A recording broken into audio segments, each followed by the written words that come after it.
Hello students, आज की class में हमने टॉपिक लिया है definite integral. Student, definite integral को स्टडी करने से पहले हम लोग प्रीवियस क्लासेज में टॉपिक स्टडी कर चुके हैं इनडेफिनेट इंटीग्रल। स्टूडेंट्स, हम सबसे पहले आज की क्लास में यही क्वेश्चन यहाँ स्टार्ट करते हैं कि डेफिनेट इंटीग्रल एंड जो प्रीवियस क्लासेज में आपने स्टडी किया है इनडेफिनेट इंटीग्रल, दोनों में डिफरेंसेस क्या है।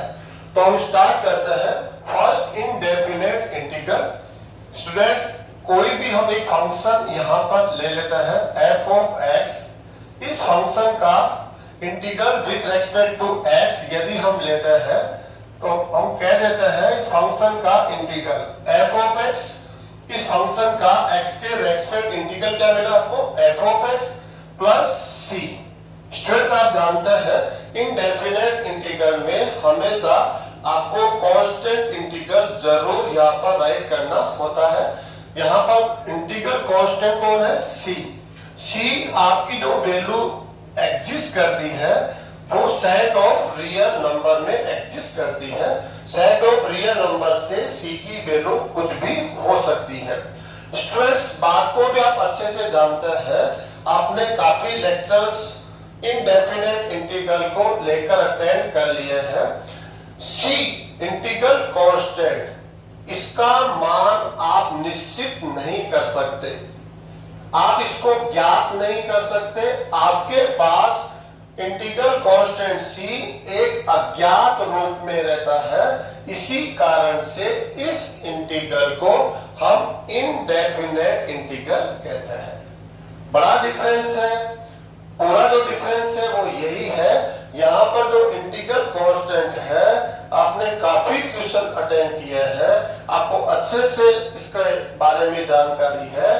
इंटीग्रल कांस्टेंट c, इसकी वैल्यू को हमने एक भी क्वेश्चन में ज्ञात नहीं किया है, वो हमें एक अज्ञात रूप में वहां पर मिलता है और उसको अज्ञात रूप में ही हम वहां पर छोड़ देते हैं। इसी कारण से इस इंटीग्रल को क्या कहते हैं हम लोग, इनडेफिनेट इंटीग्रल। स्टूडेंट्स, यदि हम इस इंटीग्रल कांस्टेंट c की वैल्यू को ज्ञात कर लेते हो, फिक्स कर लेते हो, निश्चित कर लेते हो, तब जो इंटीग्रल आपको मिलेगा उसे हम आज के टॉपिक से क्या कहेंगे, डेफिनेट इंटीग्रल।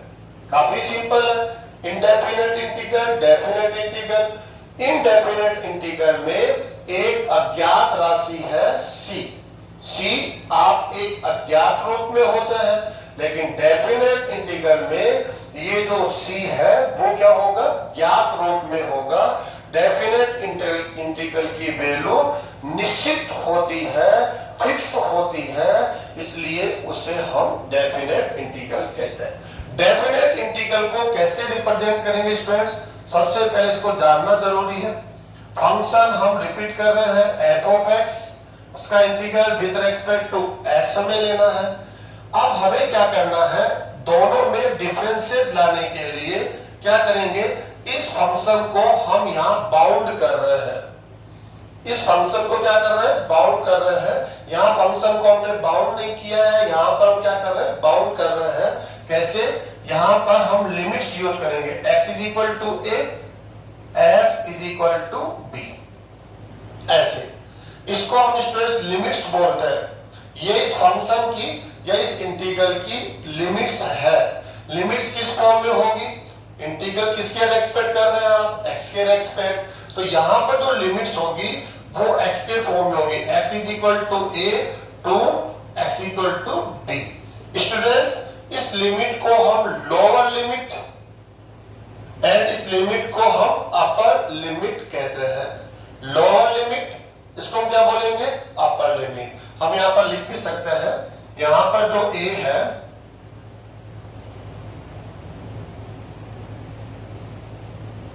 लोअर लिमिट है स्टूडेंट्स, एंड b को हम क्या बोलेंगे,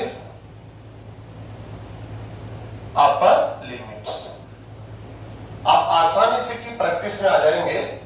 यहां पर जो भी x की वैल्यू हम पुट कर रहे हैं, ले रहे हैं, इसको हम लोअर लिमिट बोलते हैं इस इंटीग्रल की, और इसे हम बोलते हैं अपर लिमिट। इन दोनों की सहायता से हम इस फंक्शन को बाउंड कर रहे हैं, बाउंडेड कर रहे हैं। इस वजह से क्या होगा, इस फंक्शन की, इस इंटीग्रल की जो वैल्यू है वो आपको क्या प्राप्त होगी, निश्चित फिक्स्ड वैल्यू प्राप्त होगी। स्टूडेंट फिक्स्ड वैल्यू प्राप्त होने की वजह से इस इंटीग्रल को हम लोग क्या बोलेंगे, डेफिनेट इंटीग्रल। तो स्टूडेंट आपको समझ में आ गया होगा indefinite integral and definite integral में जो मोटा बड़ा डिफरेंस होता है वो डिफरेंस क्या होता है। इनडेफिनेट इंटीग्रल में आप देखते हैं एक इंटीग्रल कांस्टेंट c होता है जिसकी वैल्यू को आप फिक्स नहीं कर सकते, वो अज्ञात रूप में हमेशा बना रहता है, इसलिए उसे हम इनडेफिनेट इंटीग्रल बोलते हैं। लेकिन डेफिनेट इंटीग्रल में क्या होता है, जो फंक्शन है जिसका इंटीग्रल हम ज्ञात करते हैं उसकी वैल्यू आपको फिक्स्ड प्राप्त होती है, उसमें इंटीग्रल कांस्टेंट c उसकी वैल्यू को हम ज्ञात कर पाते हैं, वो अज्ञात रूप में नहीं रहता है, इस वजह से इसे हम क्या बोलेंगे, डेफिनेट इंटीग्रल। और स्टूडेंट डिफरेंसेस को जानने के बाद हमारा जो टॉपिक है डेफिनेट इंटीग्रल की कैलकुलेशन करना। कि डेफिनेट इंटीग्रल एक फिक्स्ड वैल्यू को रिप्रेजेंट करता है, तो कैसे किस मेथड से हम इस डेफिनेट इंटीग्रल की कैलकुलेशन करेंगे। तो स्टूडेंट्स इसमें डिफरेंट मेथड्स हैं। इसमें फर्स्ट मेथड हम आज की क्लास में स्टडी करने वाले हैं, और मेथड क्या है, definite integral as the limit of a sum. आपको एक सीरीज मिलेगी और वो सीरीज सम के फॉर्म में होगी, और सम का आप क्या ले लेंगे, लिमिट ले लेंगे। स्टूडेंट्स आप लोगों ने सम इसका नॉलेज रखता है और लिमिट्स ऑलरेडी प्रीवियस क्लासेस में आपने स्टडी किया हुआ है, तो दोनों का नॉलेज हमारे पास है। तो इस मेथड का यूज करके हम यहां पर क्या करने वाले हैं, डेफिनेट इंटीग्रल। मेथड का नाम क्या है, as the limit of a सम। एक सम हमें मिलेगा और उस सम की हम एक लिमिट लेंगे, और लिमिट लेकर उसकी कैलकुलेशन करके फाइनली हमें एक रिजल्ट मिलेगा, और उस रिजल्ट को हम डेफिनेट इंटीग्रल कहते हैं। अब कैसे इसकी कैलकुलेशन होगी, फ्रेंड्स यहां से स्टार्ट करते हैं हम लोग। हमें एक फंक्शन लेना है x is equal to a, x is equal to b, fx dx। Student सबसे पहले आपको जानना ये जरूरी है, इसको ऐसे भी राइट किया जा सकता है और इसको ऐसे भी राइट किया जा सकता है, a to b fx dx। ये आपके लिए जानना जरूरी है। और इसकी जो वैल्यू आपको मिलेगी वो ऑलरेडी हम कह चुके हैं, फिक्स्ड वैल्यू मिलेगी। ज्ञात रूप में आपको एक मान मिलेगा, निश्चित मान आपको मिलेगा, इसलिए इसको हम डेफिनेट इंटीग्रल बोल रहे हैं। आपको इसको समझना है डिफरेंसेस को। यहाँ पर ये लोअर लिमिट है, ये अपर लिमिट है। यहाँ पर हम x equal to a, x equal to b ऐसे राइट कर रहे हैं, लेकिन यहाँ पर हम directly a and b write कर रहे हैं, तो कोई डिफरेंसेस नहीं है। हम यहाँ से आसानी से समझ सकते हैं integral with respect to x है, इस वजह से ये लिमिट किसकी है, x की, x equal to a, x equal to b। यदि integral with respect to y हो, dy हो, तो ये y equal to a, y equal to b हो जाएगा। Integral with respect to t हो, dt, तो t equal to a, t equal to b होगा। तो इसके अकॉर्डिंग आसानी से हम समझ सकते हैं कि ये जो लिमिट्स है वो किसकी वैल्यू है, किसके फॉर्म में है, तो हमारे लिए काफी आसान होगा। तो स्टूडेंट ऐसे भी राइट कर सकते हैं, ऐसे भी राइट कर सकते हैं। जनरली हमारे लिए शॉर्ट ये होता है, इसलिए हम ऐसे राइट करते हैं। आपकी वैल्यू हमें क्या मिलने वाली है, फिक्स मिलने वाली है। अब वो फिक्स वैल्यू क्या होगी, हम इस डायग्राम जो हमने पहले से ही बना कर रखा हुआ है, हमारा टाइम सेव होगा, इसकी हेल्प से हम इसको जानेंगे कि डेफिनेट इंटीग्रल किसको रिप्रेजेंट करता है। तो स्टूडेंट देखिए आप लोग, आपके पास यहाँ पर क्या क्या है, एक फंक्शन है fx जिसको हमने ड्रा कर लिया है। ये जो कर्व आप देख रहे हैं, ये कर्व है y इक्वल टू fx। जैसे fx log x हो सकता है, cos x हो सकता है, 1/x हो सकता है, x² हो सकता है, ये कुछ भी फंक्शन हो सकता है, किसी भी टाइप का फंक्शन हो सकता है, लेकिन ये कंटीन्यूअस फंक्शन होगा। तो fx कोई फंक्शन यहाँ पर गिवन है, हमने यहाँ पर इस फंक्शन का कर्व ड्रा कर लिया है, ये इस फंक्शन का कर्व है। स्टूडेंट यहाँ जाइए, यहाँ पर देखिए dx, इसका संबंध है x अक्ष के साथ, तो x अक्ष को हमने यहाँ पहले से ड्रा कर रखा है। x अक्ष कौन है? एक लाइन है, ये हमने ड्रा कर लिया है। तो हमने फंक्शन को यहाँ ड्रा कर लिया है, y = fx, ये इसका कर्व हो गया। dx से यहाँ पर क्या किसको ड्रा करेंगे हम? x अक्ष को। अब स्टूडेंट्स लिमिट्स पे फोकस कीजिए, ये लिमिट्स किसकी है? x = a, ये है x = b। x = a एक लाइन होती है, उसको भी हमने यहाँ ड्रा कर रखा है। स्टूडेंट्स ये लाइन देखिए, ये जो लाइन आप देख रहे हैं ये लाइन है, ये भी हमने शॉर्ट फॉर्म में यहाँ पर बना रखा है, इसको आप आगे तक ले जा सकते हैं, इसको और ऊपर तक ले जा सकते हैं, है ना। तो ये जो लाइन है वो x = a हो गया। नेक्स्ट x = b, यहां से देख लीजिए, चाहे आप यहां से देख लीजिए, x = b, ये एक दूसरी लाइन है, इसको हमने यहां ड्रा कर रखा है। ये स्टूडेंट्स x = b, इसको मैं डायरेक्टली यहां लिख सकता हूं, x = b। आप भी एक लाइन है, तो यहां से आप देखेंगे कि क्या हम देख रहे हैं, फंक्शन, इसका कर्व हमने ड्रा कर लिया है। d(x) से हम क्या देख रहे हैं? तो dx से क्या देख रहे हैं हम लोग? ये एक्सेस देख रहे हैं। x = a, ये लाइन है, x = b, ये लाइन है। तो आप क्या देख रहे हैं? इन चारों से बाउंडेड एक रीजन आपको मिलता है, एक क्षेत्र आपको मिलता है, उस क्षेत्र का क्षेत्रफल डेफिनेट इंटीग्रल की वैल्यू होती है। ये इसका एल्जेब्रिक मीनिंग है, ये इसका एक हम कह सकते हैं कि किसको रिप्रेजेंट कर रहा है, तो इसका जो मीनिंग है कि डेफिनेट इंटीग्रल एक निश्चित मान को देता है। वो निश्चित मान आप ये जानना चाहते हैं किसको रिप्रेजेंट करता है, तो सिंपल सा है, आप चारों से जो बाउंडेड रीजन है, क्षेत्र है, उसके क्षेत्रफल को ये रिप्रेजेंट करता है। अब चारों से बाउंडेड, मैं यहां पर इसको नाम देता हूं P, इस पॉइंट का नाम है Q, ये है R, और इस पॉइंट का नाम हम दे देते हैं S। ओके स्टूडेंट्स, तो हम कह सकते हैं, क्या कह सकते हैं हम लोग? Area of region P Q R S P। काफी सिंपल है, आपको ये जानना बहुत जरूरी है। आने वाली क्लासेज में काफी इंपॉर्टेंट टॉपिक होने वाला है कि डेफिनेट इंटीग्रल किसको रिप्रेजेंट करता है। तो हम कहेंगे कवर्ड रीजन होता है, बाउंडेड एक रीजन होता है, उसके एरिया को ये रिप्रेजेंट करता है। अब ये बाउंडेड रीजन किससे बाउंडेड होता है, उनकी जानकारी आपको यहीं पर मिलेगी। किससे बाउंडेड है ये? इस फंक्शन के कर्व से, जो कर्व आप देख ही पा रहे हैं, ये वाला कर्व है, ये फंक्शन का कर्व हो गया। dx से आप क्या देखेंगे? x होगा। नेक्स्ट x = a, ये वाली लाइन है स्टूडेंट्स, ये लाइन है, एंड x = b, ये लाइन है। इन चारों से जो बाउंडेड एरिया है, अगर मैं अपने उंगली घुमा के बताना चाहूं तो इस प्रकार से, ये जो रीजन आपको मिलता है, इसका एरिया ही यहां पर इस डेफिनेट इंटीग्रल की वैल्यू को रिप्रेजेंट करता है।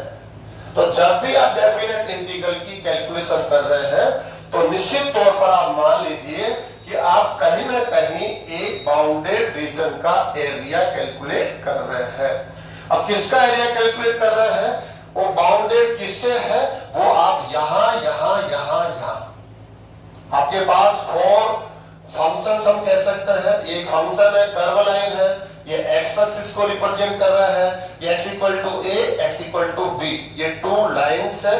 उन चारों से बाउंडेड जो रीजन है, उसका एरिया ये रिप्रेजेंट करता है।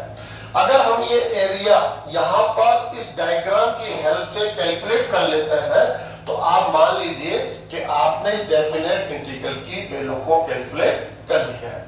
तो स्टूडेंट्स, हमें यही यहां पर एक कार्य करना है। कैसे करना है आप देखिए, हमें ये वाला जो रीजन है, PQRS, PQRS इस रीजन का एरिया हमें यहां पर कैलकुलेट करना है। अब कैसे कैलकुलेट करेंगे? आप इस रीजन को देखेंगे तो आपने जो प्रीवियस रीजन्स पढ़े हैं उनके साथ ये मैच नहीं होता। डायरेक्टली आपके पास कोई इसका स्टैंडर्ड फॉर्मूला नहीं है जिसके हेल्प से आप इसका एरिया कैलकुलेट कर पाए। तो हम क्या करेंगे, हमारे पास एक आइडिया है, क्यों नहीं इस रीजन को हम छोटे छोटे सब रीजन्स में डिवाइड कर दें, छोटे छोटे स्मॉल सब रीजन्स। तो हमने क्या किया, यहां पर इक्वल जो विड्थ है सेम विड्थ के हमने यहां पर रीजन्स बनाए हैं। जैसे विड्थ हम ले लेते हैं, यहां पर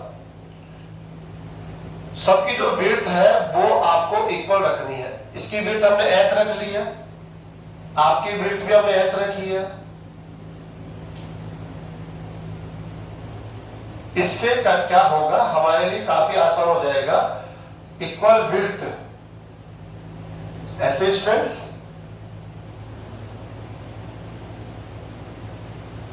जो ये रीजन है इस रीजन को है हम क्या कर रहे हैं, n इक्वल विड्थ वाले सब रीजन्स में डिवाइड कर रहे हैं। कितने हैं ये टोटल? n 1 2 3 4 5 6 n कुछ भी हो सकता है, 100 1000, आपका स्थान आ सकता है, आप लैख पे जा सकते हैं, करोड़ पे जा सकते हैं, ये कितने भी हो सकते हैं। तो इनकी जो काउंटिंग है वो हम एक समय के लिए क्या ले लेते हैं, n। तो हमने कितने सब रीजन यहाँ पर लिए हैं, n सब रीजन, 1 2 3 4 5 6 n। ओके स्टूडेंट, क्या इनमें हमने यहाँ पर सिमिलरिटी रखी हुई है? सबकी जो विड्थ है, ये जो विड्थ आप देख रहे हैं यहां से यहां तक की विड्थ, सबकी विड्थ को हमने यहां पर इक्वल रखा है, h h h h h h। सबको हमने यहाँ h से डिनोट किया है, सबकी विड्थ को हमने क्या रखा है, इक्वल रखा है। तो यहाँ पर दो बात जानने की है कि यहाँ पर जो ये सब रीजन्स है इनकी कुल संख्या कितनी है, n, और इनकी जो विड्थ है वो क्या है, इक्वल। किससे रिप्रेजेंट कर रहा है, h से। ओके स्टूडेंट्स, अब करना क्या है हम लोगों को, हमें ये टोटल सरफेस एरिया निकालना है, इस रीजन का एरिया निकालना है। तो क्यों नहीं हम लोग इस सब रीजन का एरिया निकालें, प्लस इसका एरिया, प्लस ये प्लस ये प्लस ये प्लस ये प्लस ये। तो हम क्या कर रहे हैं, हर एक सब रीजन का एरिया हम फाइंड आउट कर लेते हैं और फिर सबका क्या ले लेते हैं, सम ले लेते हैं, और सम लेकर हम कंप्लीटली इस रीजन का एरिया कैलकुलेट कर लेंगे। तो ओके स्टूडेंट्स, फर्स्ट हमारा टारगेट ये है, इस सब रीजन का हम एरिया कैलकुलेट करेंगे। यदि हम थोड़ा बहुत इसको चेक करें तो आप देखेंगे कि कहीं ना कहीं ये एक रेक्टेंगुलर फॉर्म में है, लगभग आसपास में है, ये एक रेक्टेंगुलर है। रेक्टेंगुलर में क्या होता है, उसका जो एरिया होता है वो लेंथ इंटू विड्थ।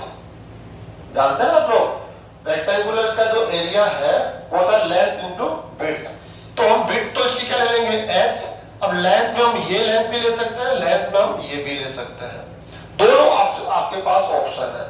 अगर ये लेंथ लेंगे तो यहां से देखो f ऑफ a, जो हमने पहले से कैलकुलेट कर रखी है। कैसे कैलकुलेट कर रखी है ये समझ लीजिए आप। यहाँ पर x की वैल्यू क्या है, a है, यहां से दूरी कितनी है, a, x equal to a, इस फंक्शन में रख दीजिए आप, तो ये y की वैल्यू आ जाएगी। देखो आप रखिए, x की वैल्यू आपने क्या पुट करी, a, तो y की वैल्यू क्या मिल रही है, f ऑफ a। तो ये लेंथ आपको मिल गई। अगर आप चाहते हैं ये वाली लेंथ लेना तो आप यहां से, ये वैल्यू किसकी है, कितनी है, x equal to a plus h। अब a प्लस h कैसे हो गया, ये भी जानना बहुत जरूरी है। कैसे, ये जो यहां से यहां तक a है, यहां से यहां तक क्या है, ये h, तो ये a plus h, x equal to क्या हो गया, ये a प्लस h।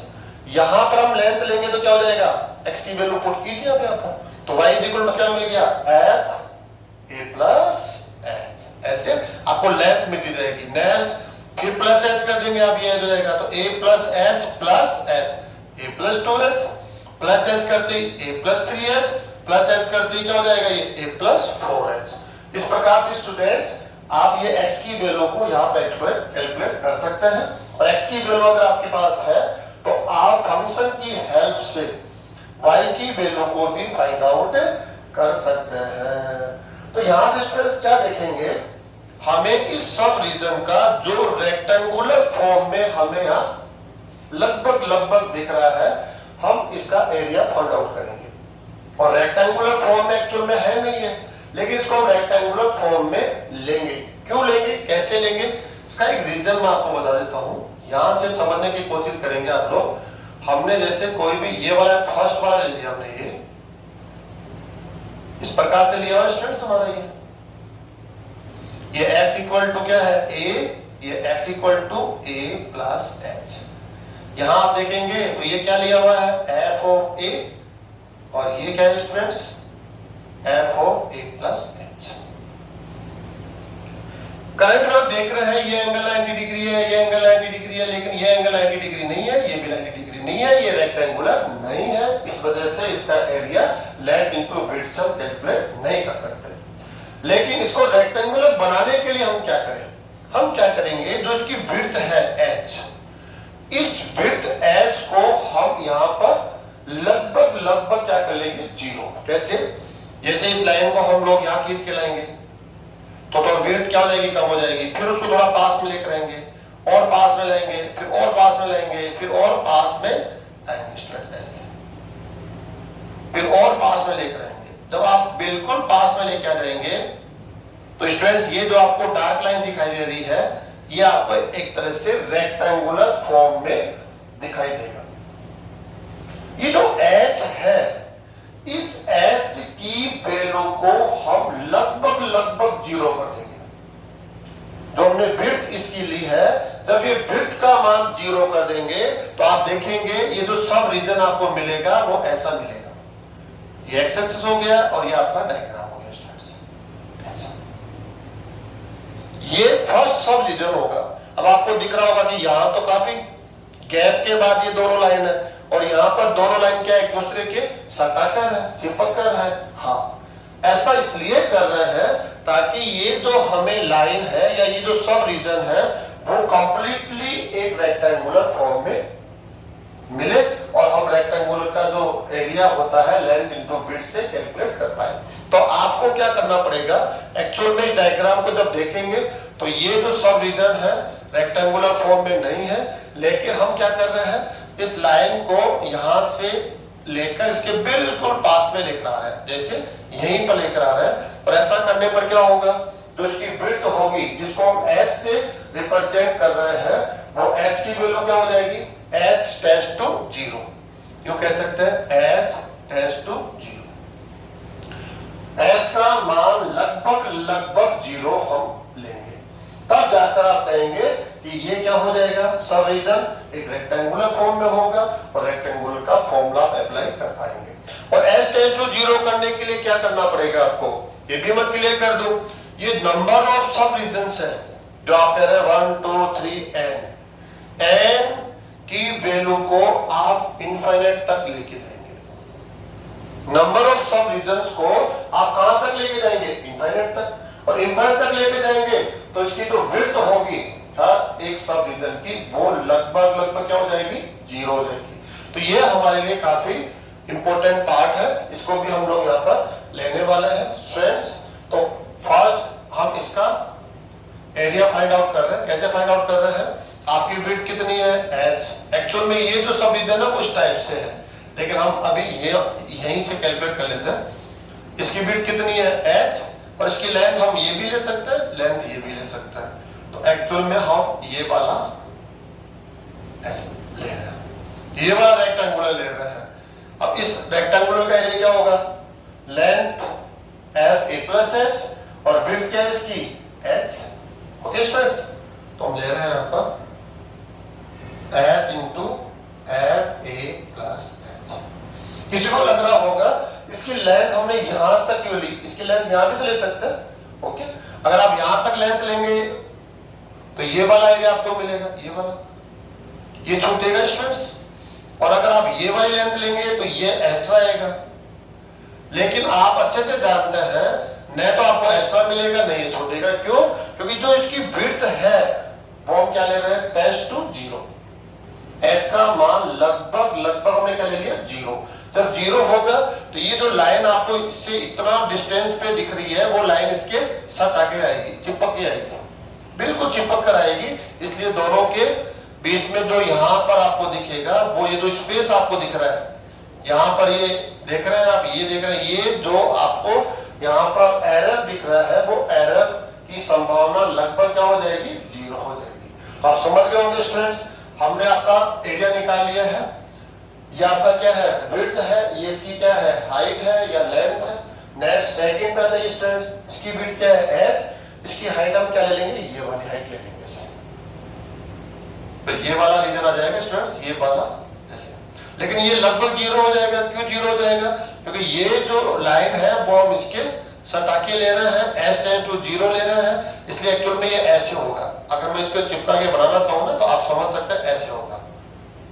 हमने केवल समझने और देखने के लिए इसको कुछ डिस्टेंस पे लिया हुआ है, लेकिन एक्चुअल में डिस्टेंस में न होके बिल्कुल इसके सटाकर है। अभी इन दोनों के बीच का जो डिफरेंस है, जो इसकी विड्थ है, उसको हम बोलेंगे एच, और वो कितना होगा, लगभग 0। और एच को 0 रखने के लिए, 0 तो नहीं रखेंगे, लेकिन लगभग 0 रखने के लिए हमें इनकी काउंटिंग को कितना रखना पड़ेगा, इनके नंबर्स को इनफाइनाइट। हम इनफाइनाइट सब रीजन्स में इसको डिवाइड करेंगे तो एस टेंस टू 0 आपको डेफिनेट मिलेगा। तो सेकंड आपका एरिया कैसे निकालेंगे, विड्थ एच है, ये इसकी लेंथ हो जाएगी student a plus 2h plus H, a plus 2h।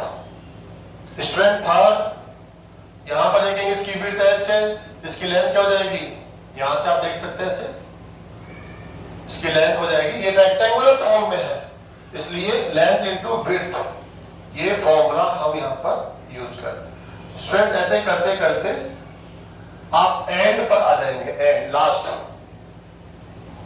आपका एरिया क्या होगा, तो देखिए आप लोग यहां से, इसकी विड्थ क्या है h और लेंथ है F A plus N H, A plus N H, sorry width multiply करना हम बोल रहे हैं प्लस। काफी आसान है। किसी स्टूडेंट के माइंड में यह हो सकता है कि यहां पर हमने लेंथ, यहां आपके लिए लेंथ क्या लिया, हमने ये लिया एफ ए प्लस एच, कि यदि हम ये ले ले तो हाँ ले सकते हैं, एफ ए ले सकते हैं, सेकेंड वाले के लिए एफ ए प्लस एच ले सकते हैं, और लास्ट के लिए जो हमने लिया है ये वाला F A plus N H, इसकी लेंथ आप F A plus N minus 1 H भी ले सकते हैं। दोनों टाइप के जो फॉर्मूला आपको मिल रहा है वो आपके बुक में है, और दोनों से आप करेक्ट आंसर दे सकते हैं। लेकिन ज्यादा बेस्ट होगा जो हम ले रहे हैं वो आपको काफी हेल्प करने वाला है। क्वेश्चन जब आप सॉल्व करेंगे तो आपको समझ में आएगा कि ये ज्यादा बेस्ट है, क्योंकि इसमें कंफ्यूजन नहीं होगा। और इसके अलावा जो सेकेंडरी यहाँ पर अभी रिमेनिंग है जिसको हम लिख नहीं रहे हैं, उसमें थोड़ा कंफ्यूजन होगा, आप बुक से उसको देख सकते हैं। ओके स्टूडेंट्स, तो हमने यहाँ पर क्या किया है, हमने क्या किया है, ये पी क्यू आर एस एक रीजन है, इसका एरिया फाइंड आउट करने के लिए क्या किया हमने, इसे एन सब रीजन्स में डिवाइड कर दिया, और हर एक रीजन को हम एक रेक्टेंगुलर मानकर उसका एरिया फाइंड आउट किया, और सभी रीजन्स का एरिया हमने फाइंड आउट करके सबका क्या ले लिया, सब ले लिया। तो हम क्या कह रहे हैं, इस रीजन का एरिया हमें ये कैलकुलेट होकर मिल गया। लेकिन इसके लिए जरूरी क्या है, यहां पर आप जानते हैं लिमिट एस टेंस टू 0। ये क्यों यूज कर रहे हैं स्टूडेंट्स हम लोग, इसलिए क्योंकि आपको हमने यहाँ पर क्या लिया है, रेक्टेंगुलर, लेकिन ये रेक्टेंगुलर नहीं है, आप जानते हैं। ये देखो, अगर आप ये लेंथ लेंगे तो ये एडिशनल आ जाएगा, अगर आप ये वाली लेंथ ले लेंगे तो ये यहाँ पर एरर देगा, देखो कितना ही एरिया आएगा, ये वाला एरिया कैलकुलेट नहीं होगा। इसलिए हमने यहाँ पर क्या लिया है, इसकी जो विड्थ है उसको लगभग 0 लिया है, ताकि ये जो एरर हमें मिलती है एरिया कैलकुलेशन में, वो एरर लगभग क्या हो जाए, 0, ताकि विड्थ क्या लो, 0 लो। तो एरर को 0 करने के लिए, लगभग 0 करने के लिए विड्थ को हमने लगभग क्या ले लिया स्टूडेंट्स, 0 ले लिया। तो लिमिट एस टेंस टू 0 हो गया स्टूडेंट्स। ओके स्टूडेंट्स, अब यहां से आप क्या देख सकते हैं, हाँ ऐसे भी कह सकते हैं, और एन टेंस टू इनफाइनाइट, क्यों? क्योंकि ये दोनों हमेशा साथ साथ रहेंगे। h की वैल्यू लगभग 0 कब होगी? जब आप इनकी संख्या को बढ़ाएंगे, इनफाइनाइट तक ले जाएंगे, बहुत ज्यादा संख्या में आप सब रीजन्स बनाएंगे, तब ये विड्थ लगभग क्या हो जाएगी? 0। तो ये दोनों साथ साथ रहते हैं। हम ये राइट करते हैं तो ये अपने आप उसके साथ चलेगा, यदि हम ये राइट कर रहे हैं तो ये उसके साथ चलेगा। दोनों में से किसी एक को राइट कर सकते हैं, तो आपको इसको समझना पड़ेगा। यहां से क्या कर सकते हैं स्टूडेंट्स? यहां से अब क्या कर लेंगे आप? सबसे कॉमन है h, क्योंकि हमने विड्थ को सब में क्या लिया है? कॉमन लिया है, लेकिन लेंथ सब में क्या है? डिफरेंट है। तो हमने विड्थ को कॉमन ले लिया, a plus 2h plus f a plus 3h plus f a plus nh। और ये किसकी वैल्यू स्टूडेंट्स? इसको जानना बहुत जरूरी है। fh dx a to d, ये आपके लिए फॉर्मूला है जिसको आपको सबको लर्न करना है। अच्छा, इसके लिए छोटी सी जानकारी और आपको लेनी पड़ेगी। यहां क्या होगा? s tends to 0 and n tends to infinite। Number 1, ये आपको इसकी जानकारी यहां पर होनी ही चाहिए। s tends to 0 जो विड्थ है वो लगभग 0 लेनी है, और 0 लेने के लिए नंबर ऑफ सब रीजन्स आपको इनफाइनाइट तक लेने होंगे। इसके अलावा स्टूडेंट्स एक बात और जानना जरूरी है, यहां से यहां तक पी क्यू जो लेंथ है, कौन सी लेंथ है यहां पर? P Q. ये जो पी क्यू लेंथ है वो हम यहां फाइंड आउट कर सकते हैं। कैसे कर सकते हैं? देखो, यहां सेकेंड नंबर आप कह सकते हैं पी क्यू। इस लेंथ को कैसे फाइंड आउट करेंगे? h plus h plus h plus h plus सबकी विड्थ को आप ऐड कर दीजिए।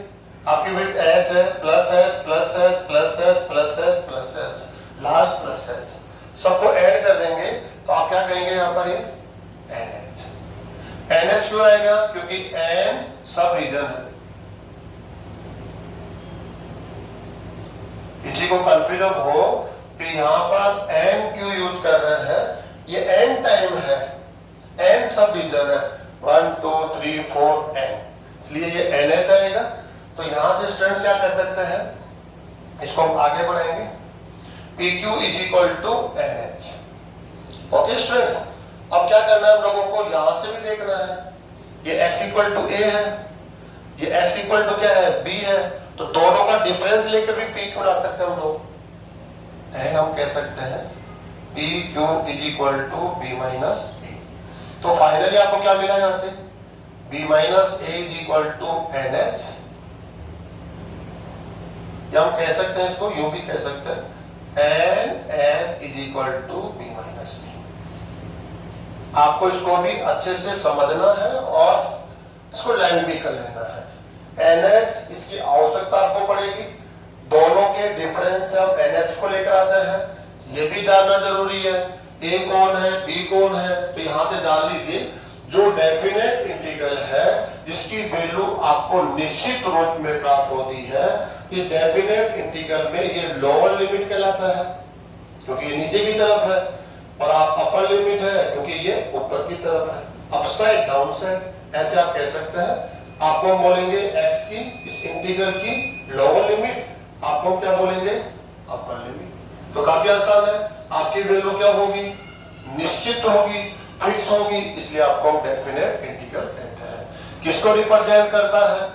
आपको ज्योमेट्रिकली कोई पूछे, ये क्वेश्चन आपसे किया जा सकता है कि डेफिनेट इंटीग्रल ज्योमेट्रिकली किसको रिप्रेजेंट करता है, तो आप क्या कहेंगे?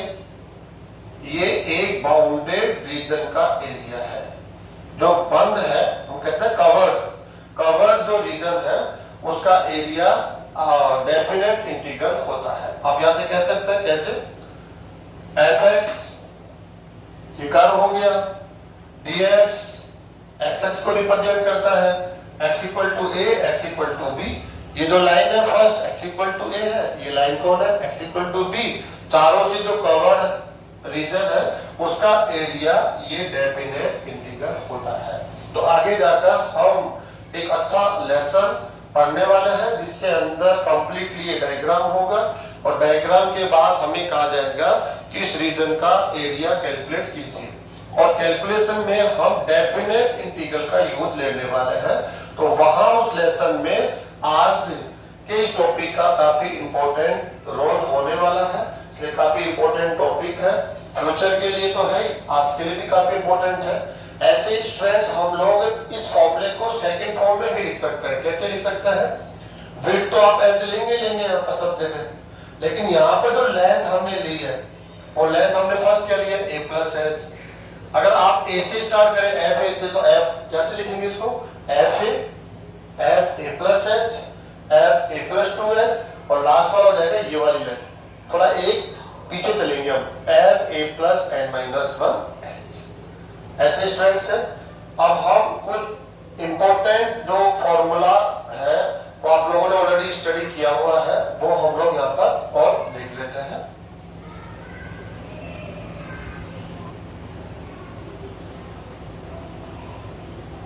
स्टूडेंट्स, इस टॉपिक को कंप्लीट हम तब कर पाएंगे जब आप सब इंपॉर्टेंट रिजल्ट्स का नॉलेज रखते हो। ऑलरेडी नॉलेज रखते हैं, हम इसको मेमोराइज कर लेते हैं, एक बार देख लेते हैं कैसे होगा ये। तो फर्स्ट जो रिजल्ट है स्टूडेंट्स, सिग्मा ऑफ आर की जो वैल्यू हम यहाँ लेंगे, r is equal to 1 to r is equal to n। Sigma of R इसको हम कैसे लिख सकते हैं? इसको लिख सकते हैं 1 प्लस 2 प्लस 3 प्लस 4 प्लस, इसको हम कह सकते हैं sum of first n natural number. First n start आप 1 से करेंगे और जहां पर n कंप्लीट हो जाता है आप वहां पर ऐड करेंगे, उसका सम ले लेंगे। तो इसको हम बोल सकते हैं सिग्मा ऑफ r की वैल्यू स्टार्ट करेंगे 1 और कहां तक लिखेंगे? n तक। तो स्टूडेंट्स का जो रिजल्ट होता है n प्लस 1 अपॉन 2। ऑलरेडी आपने प्रीवियस क्लासेज में स्टडी किया हुआ है। सेकेंड नंबर है sigma of r square, r is equal to 1 to r is equal to n।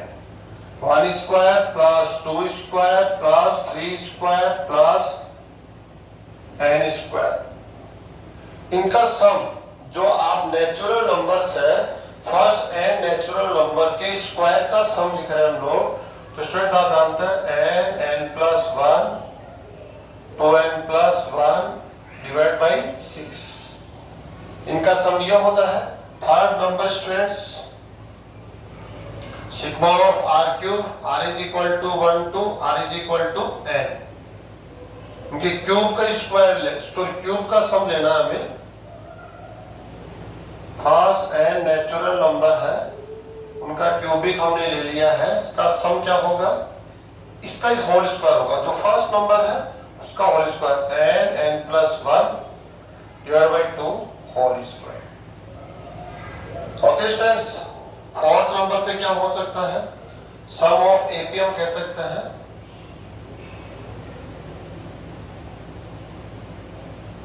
जो अरिथमेटिक प्रोग्रेशन है उसको आप देख लीजिए, a प्लस d, a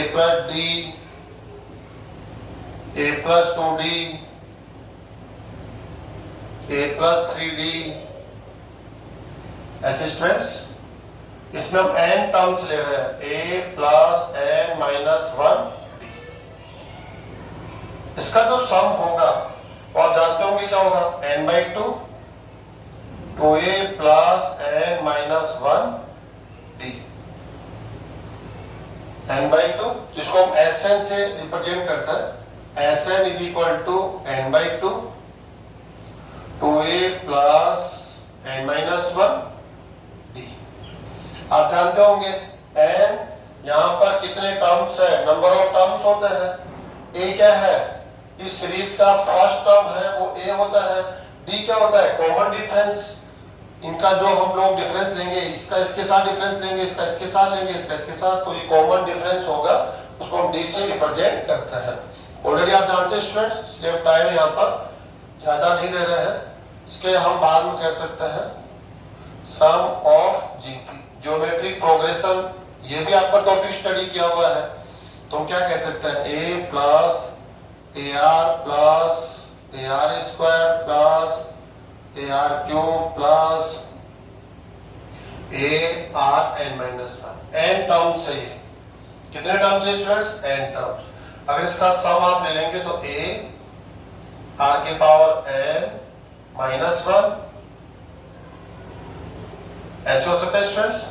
आप चाहे तो उसको यू भी कह सकते हैं। कैसे कह सकते हैं? ए 1 माइनस आर की power N upon 1 minus are.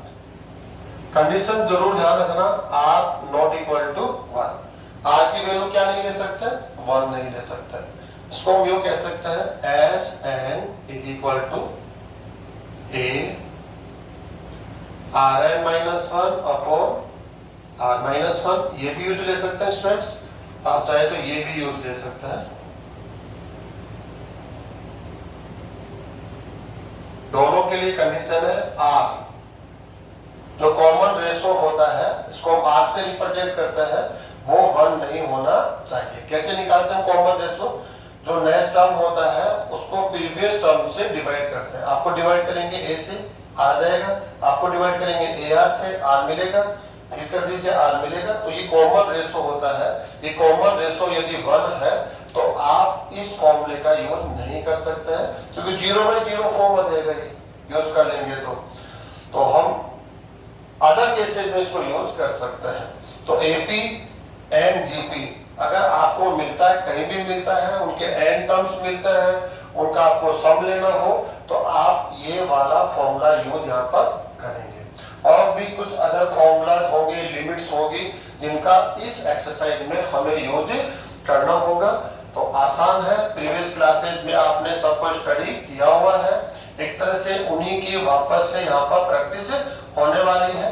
Students, आज के टॉपिक को और थोड़ा सा अच्छे से समझने के लिए हम कुछ एग्जाम्पल यहाँ आज की क्लास में लेंगे।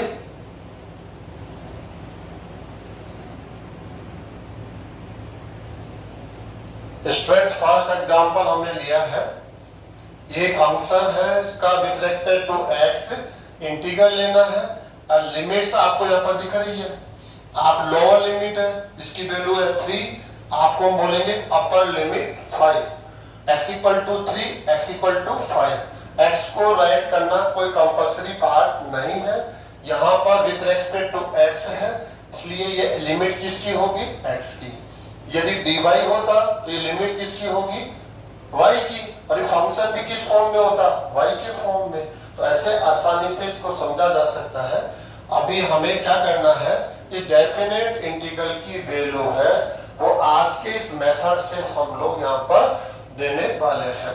ओके स्टूडेंट्स, तो आप लोगों ने क्या स्टडी किया है? फर्स्ट हम उस फॉर्मूला को यहाँ पर राइट करेंगे। एक फंक्शन f(x), इसका डेफिनेट इंटीग्रल हम लेते हैं, तो आप जानते हैं as the limit of some में हम कैसे इसको राइट करते हैं। ये आपका लिमिट हो गया है h f a plus h। ये जितने भी आपने वहां पर सब रीजन्स बनाए थे जो रेक्टेंगुलर फॉर्म में है, उनकी क्या है? ये लेंथ। ये क्या है? सबकी विड्थ। विड्थ सब में कॉमन है, इसलिए इसको हमने आउटसाइड में ले लिया है। लेंथ सबकी डिफरेंट है, इसलिए हम इसको कॉमन नहीं ले सकते।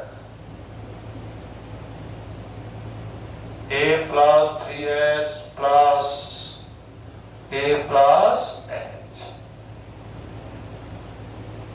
ये फॉर्मूला आप लोगों ने स्टूडेंट पढ़ा होगा। यहाँ पर एक कंडीशन और है, NH is equal to b minus a। NH की वैल्यू क्या होगी? यहाँ पर b माइनस a होगी।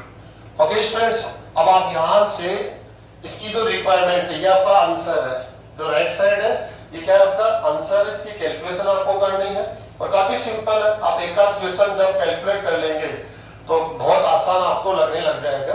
आप यहाँ से फंक्शन चाहिए हमें फर्स्ट, तो यहाँ से आप क्या देख रहे हैं? यहाँ पर f(x) इज इक्वल टू क्या मिल रहा है? x minus 2। फंक्शन ले लेंगे आप, एंड लिमिट्स, ये लिमिट्स है। ए की वैल्यू क्या है यहाँ पर, a equal to 3, b equal to 5।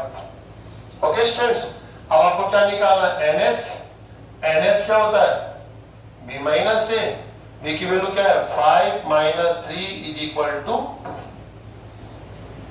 Okay, अब हम लोग इसको वैल्यू प्रोवाइड करवा रहे हैं, तो क्या करने वाले हम लोग, यहां से स्टार्ट करेंगे। 3 to 5 फंक्शन की वैल्यू है x minus 2 dx is equal to, इसको वैल्यू प्रोवाइड कर दीजिए आप। लेफ्ट साइड में हमें वैल्यू दे दिया, fx की वैल्यू पुट कर दी है, लिमिट्स को पुट कर दिया। राइट साइड में h विड्थ है, उसको भी आप आउटसाइड में रखेंगे। And a plus h, a plus h, a की वैल्यू क्या है यहाँ पर 3, तो पुट कर दीजिए आप यहाँ पर f 3 plus h plus f 3 plus 2h, 2h plus f 3 plus 3h plus f 3 plus nh। Okay students, अब आपको फंक्शन की वैल्यू यहाँ पर पुट करनी है। h tends to 0, h common रहेगा, f3 प्लस h फंक्शन से, fx की वैल्यू क्या है x माइनस 2, आप 3 प्लस h पुट कर दीजिए यहाँ पर, 3 प्लस h माइनस 2, x के पहले पे क्या पुट करेंगे आप, 3 प्लस h, 3 प्लस h, काफी आसान है स्टूडेंट, 3 प्लस h, यहाँ पर 3 प्लस 2 है। आप ये फॉर्मूला लर्न करना होगा, फॉर्मूला जिसको लर्न है उसके लिए काफी आसान हो जाएगा। Next limit h tends to 0, first आपको उसका सम लेना होगा, उसके बाद लिमिट को कैलकुलेट करना पड़ेगा। पहले लिमिट कैलकुलेट नहीं होगी, पहले इनका सम लेना होता है। h कॉमन रहेगा। अब देखिए आप इनका जितने भी फर्स्ट टर्म है, देखिए आप 3 3 3 3, हर टर्म का जो फर्स्ट टर्म है वो 3, सबको अलग कर लीजिए आप। 3 plus 3 plus 3 plus next plus 3। Okay students, कितने टर्म्स है ये, n टर्म्स है। n टर्म्स क्यों है, क्योंकि यहाँ पर जो हमने यहाँ पर सब रीजन्स बनाए थे, आप डायग्राम को याद कीजिए, ये तो सब रीजन्स है, इनकी संख्या को हमने कितना लिया था n, और n के बारे में क्या कहा था हमने, n टेंड्स टू इनफाइनाइट, उसको आप इनफाइनाइट तक ले जा सकते हैं। क्यों ले जा सकते हैं, क्योंकि हमें h की वैल्यू को लगभग क्या करना होता है 0। आपको याद दिला देता हूँ, h टेंड्स टू 0, इसको रखने के लिए n टेंड्स टू इनफाइनाइट, ये माइंड में आपके रहना चाहिए। तो ये इनकी काउंटिंग कितने टर्म्स है, ये n टर्म्स है, क्योंकि हर एक सब रीजन का एरिया है, फर्स्ट सब रीजन, सेकेंड, थर्ड, तो ये n है, तो ये n टर्म्स हो जाएंगे। Okay students, plus second term को आप प्लग कर लीजिए, s plus 2s plus 3s plus nh, and third term minus 2 minus 2 minus 2, minus तो कॉमन ले लेते हैं हम लोग, 2 प्लस 2 प्लस 2 प्लस 2, कितना इजी है। ओके, आप यहां पर कह सकते हैं आप कितने टर्म्स है, यहां मैं लिख देता हूं n टर्म है, और आप भी कितने टर्म है n टर्म, और ये भी कितने टर्म है, ये तो आप यहां गिन भी सकते हैं, 1s 2s 3s nh, n term है। ओके स्टूडेंट्स, बहुत आसान है। Limit h tends to 0 h, इनका सम ले लेंगे तो ये हो जाएगा 3n, n टाइम है इसलिए 3n हो जाएगा, प्लस यहां से आप h कॉमन ले लीजिए, h, तो 1 plus 2 plus 3 plus n plus minus, इनका आप सम लेंगे तो ये हो जाएगा 2n। ओके, नेक्स्ट यहां राइट कर लेते हम लोग, limit h tends to 0, h common रहेगा, जो विड्थ है यहाँ पर अब 3n प्लस h। अब स्टूडेंट्स ये सब इंपॉर्टेंट रिजल्ट्स में हमने लिखा है, इसको बोलते हैं फर्स्ट n नेचुरल नंबर्स का सम है, फर्स्ट n नेचुरल नंबर्स का सम है। इसकी जो वैल्यू होती है वो आपको रखनी है n plus 1 divide by 2 n minus 2।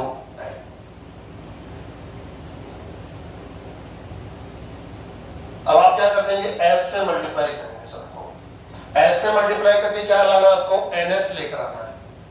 हर एक n के साथ h होना चाहिए, हर एक n के साथ क्या होना चाहिए, h होना चाहिए। हमेशा ध्यान रखेंगे इस बात का, तो आपके लिए और ज्यादा आसान हो जाएगा उसकी कैलकुलेशन को आगे बढ़ाना। देखिए अब ये ऐसे आ जाएगा तो क्या हो जाएगा, ये 3nh 3nh। Okay students, plus next में क्या हो जाएगा, ये h इंटू h क्या हो गया, h स्क्वायर।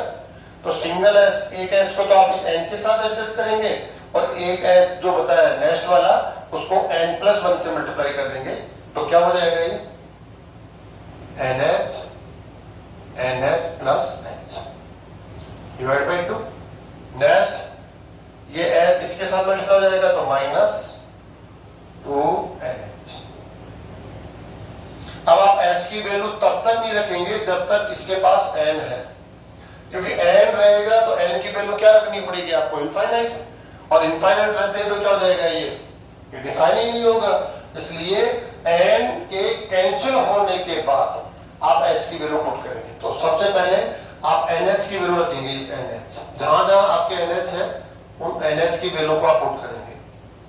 ऑलरेडी आपने कैलकुलेट कर रखा है ns की वैल्यू। ns क्या होता है, b minus a, upper limit minus lower limit. Upper limit क्या है, 5 माइनस 3 2, तो आप 2 पुट कर देंगे, 3 इंटू 2 प्लस 3 इंटू 2 है स्टूडेंट, ये कितना है 2, ns की value 2 plus h divide by 2 minus 2 into, आप 2 से 2 कैंसिल भी कर देंगे इसके अंदर। Next limit h tends to 0 क्या हो जाएगा, 6 प्लस क्या हो गया 2 प्लस h माइनस 4। अब आप h की वैल्यू पुट करेंगे, h टेंड्स टू 0 तो 0 पुट कर देंगे तो कितना हो जाएगा स्टूडेंट्स, आप 6 plus 2 minus 4 is equal to 8 minus 4 is equal to 2। यहां से आप देख रहे हैं कि अरे ये जो वैल्यू है वो कहीं भी अनिश्चित रूप में नहीं है, आप एक फिक्स फॉर्म में आ गए हैं। ये फिक्स है, ऐसा नहीं डिफाइन नहीं है, ये तो फिक्स है। यहां पर कहीं भी आपको जो integral constant c indefinite integral में आप हमेशा हर आंसर में उसको राइट किया करते थे और उसका आंसर, उसकी जो वैल्यू है कभी भी आपने फाइंड आउट करने की कोशिश भी नहीं करी, वहां पर हम उसको कैलकुलेट कर भी नहीं सकते थे। लेकिन यहाँ पर जो c की वैल्यू है वो अज्ञात नहीं है, वो नॉन फॉर्म में है और वो ये फिक्स वैल्यू हमें मिलता है। इसीलिए इस इंटीग्रल को हम क्या बोल रहे हैं, डेफिनेट इंटीग्रल, क्योंकि इसकी जो वैल्यू हमें मिलती है वो क्या मिलती है, फिक्स। और ये भी आप समझ गए होंगे, ये जो फिक्स वैल्यू है वो किसको रिप्रेजेंट कर रहा है, अगर मैं बताना चाहूं किसको रिप्रेजेंट कर रहा है, ये एक बाउंडेड रीजन का एरिया है। किससे बाउंडेड है, ये फंक्शन, जो भी ये फंक्शन है इससे x equal to 3, x equal to 5। यदि हम इसको बनाना चाहे तो आप कैसे बना सकते हैं, जैसे ऐसे मैं एक बार रफली बना देता हूं, कुछ भी यूं मैंने बना दिया, ये आपका हो गया x minus 2 y equal to x minus 2 को ड्रा किया तो एक लाइन होगी, ऐसे बना लिया मैंने। अब इसको फेयर नहीं बनेंगे, मैंने रफली बनाया है, आप फेयर करके ले सकते हैं। एंड xx dx से आप क्या ले लेंगे, xx ले लेंगे, xx ले लिया हमने। एंड x इक्वल टू 3, इसको आप ले लेंगे x इक्वल टू 3, ये लो। x इक्वल टू 5, आप इसको ले लीजिए x इक्वल टू 5। तो ये जो रीजन है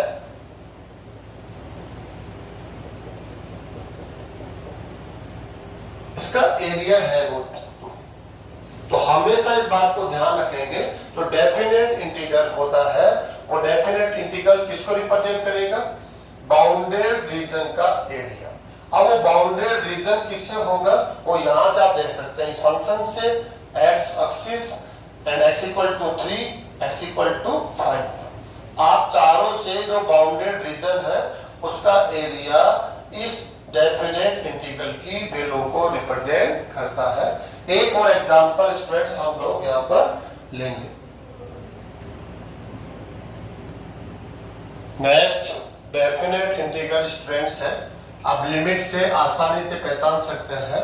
जिस इंटीग्रल के पास लिमिट्स होती है, लोअर लिमिट, अपर लिमिट, तो वो एक फिक्स वैल्यू को रिप्रेजेंट करता है, इसलिए उसे हम डेफिनेट इंटीग्रल बोलेंगे।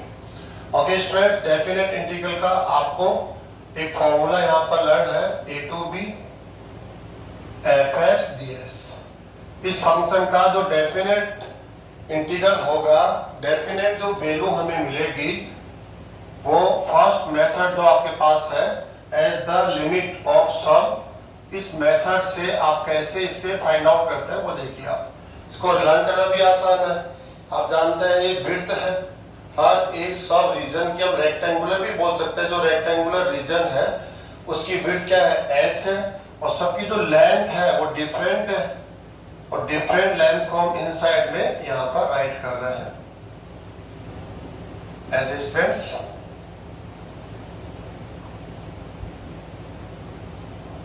जब इस लेंथ को विड्थ के साथ मल्टीप्लाई कर देंगे तो रेक्टेंगुलर एरिया आ जाता है, और विड्थ उस जो सब रीजन है उसको हमने रेक्टेंगुलर फॉर्म में लिया था।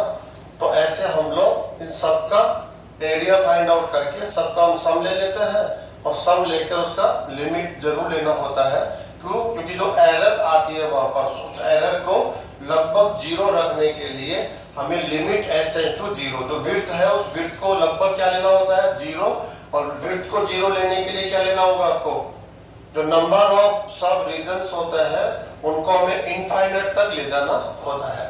ओके स्टूडेंट्स, अब करना क्या है यहाँ पर, यहाँ से fx की वैल्यू लीजिए आप। fx इज इक्वल टू क्या है यहाँ पर, ये a एंड b, लिमिट्स तो अपने फॉर्म में ही है। यहाँ पर क्या रखना पड़ेगा, nh is equal to b minus a। आप जानते हैं यहाँ से ये अपर लिमिट b है, लोअर लिमिट a है, तो ये ऐसे रहेंगे। यहाँ भी ध्यान रखेंगे h tends to 0 and n tends to infinite, ये आपके पास जानकारी होनी चाहिए। ओके, अब इसको हम वैल्यू प्रोवाइड करवा रहे हैं, a to b, फंक्शन की वैल्यू पुट कर दीजिए यहाँ पर, minus x dx is equal to limit h tends to 0 h। Okay, f a plus h, a की वैल्यू यहाँ पर a ही है तो a प्लस h ही रहेगा, a प्लस 2h रहेगा, ये ऐसे ही रहना है ना।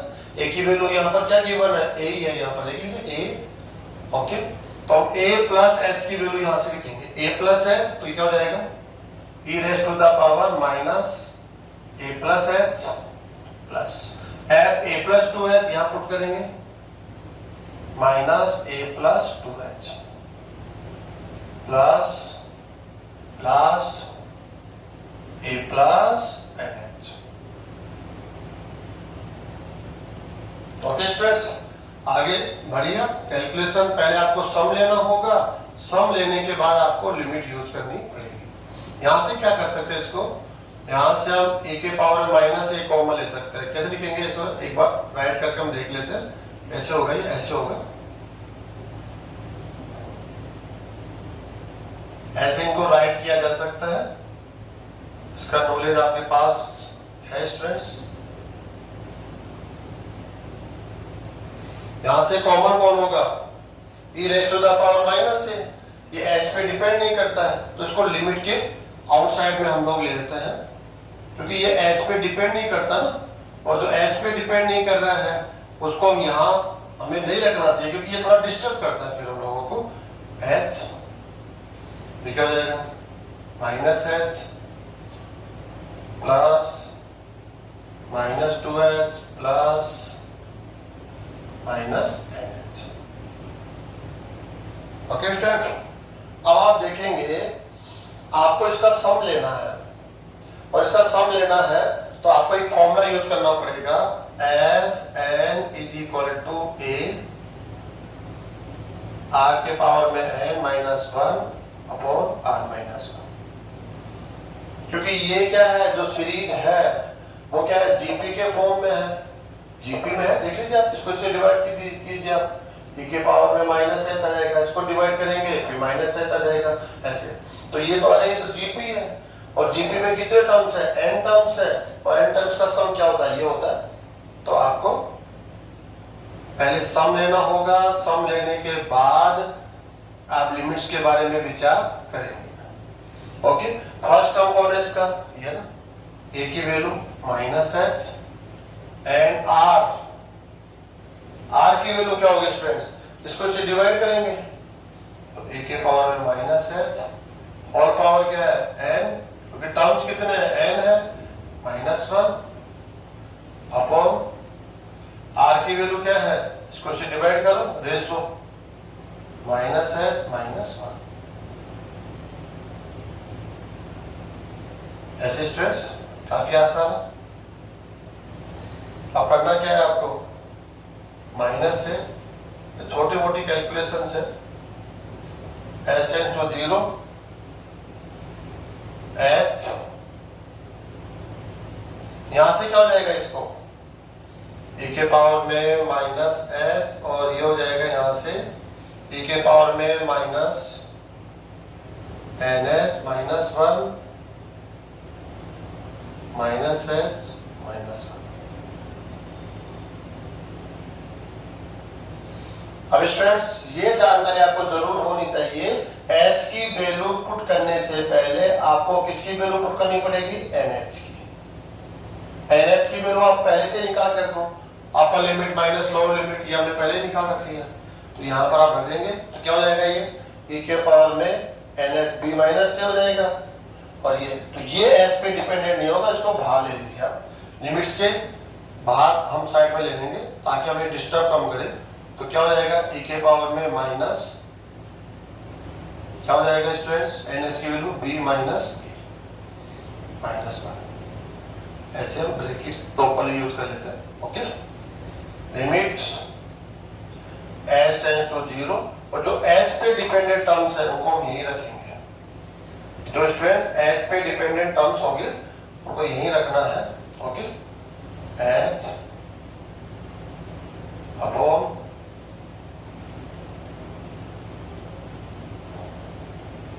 अब करना क्या है इसमें, यहां से क्या ले लेंगे, ए के पावर में माइनस एच कॉमन ले लेंगे,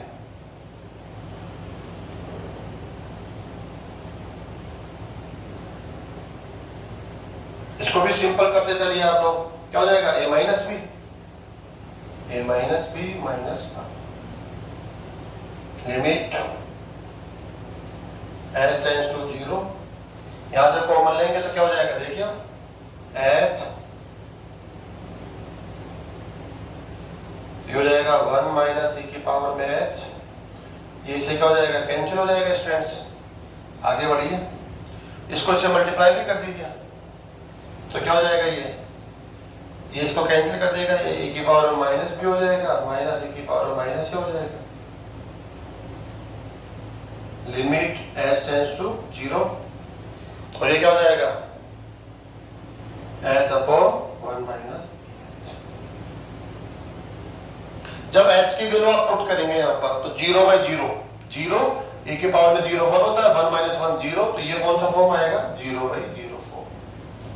और जब 0/0 फॉर्म आता है तो आप क्या करेंगे, इसके अंदर देखो e माइनस e की पावर में माइनस है,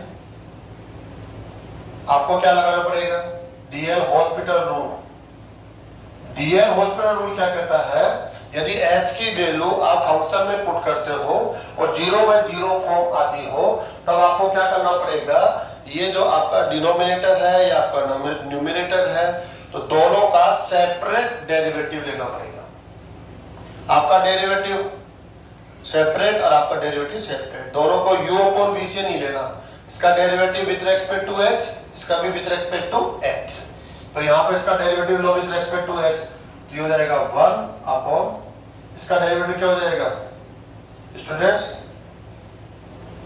इसका डेरिवेटिव 1 का क्या हो जाएगा 0 माइनस e के पावर में h क्या हो जाएगा h, जानते ना आप लोग। ओके, अब आप h की वैल्यू पुट कर दीजिए, h की वैल्यू पुट करेंगे तो 1 अपॉन 0 माइनस e की पावर 0 1 हो जाएगा 1, तो -1 हो गया, माइनस से मल्टीप्लाई करेंगे क्या हो जाएगा,